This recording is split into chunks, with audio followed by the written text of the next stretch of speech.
you're saying, because that's disruption, like lower level disruption means. And it was, again, Clay Christensen was a big proponent of lower disruption, which is coming from the lower end, that most of the time, like AI tools now are competing with nothing. Bigger chunk of people can shill out $20 a month for ChatGPT and then use it as a tutor, compared to paying like hundreds of dollars per hour for their children to get private tutoring in different fields, right?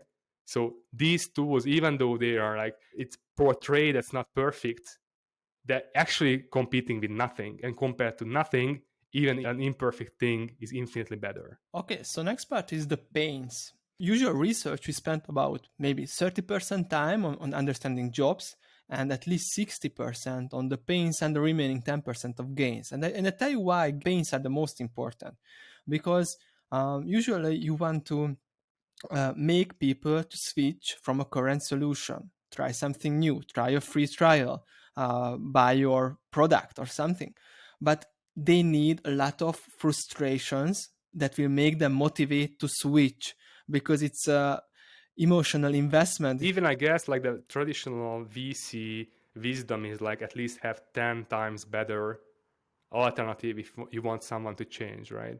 So that's kind of like the ethos as well there, that you have to have not just marginally better, you have to be like in a different ballpark if you want people to change to your solution. Yeah. So we research pains and we put them in big bold letters in a landing page, in our marketing communication, and also in sales materials and in the sales process. And just, okay, what are pains? Just an example. Think about IKEA. What are one of the biggest pains of the families with children? That they have to bring their children in IKEA and shop with them.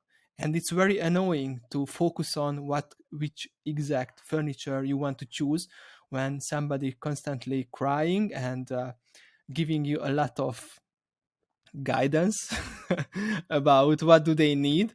And so what IKEA did, there are supervised childcare in almost every IKEA, and you can put your children there and shop. Enjoy shopping alone, right? And some me time. Yeah, and with pains, you don't just have to focus on building a better mousetrap, build a better product, but it's about building a larger mouse and then building terrifying fear in your customers about the mice. So if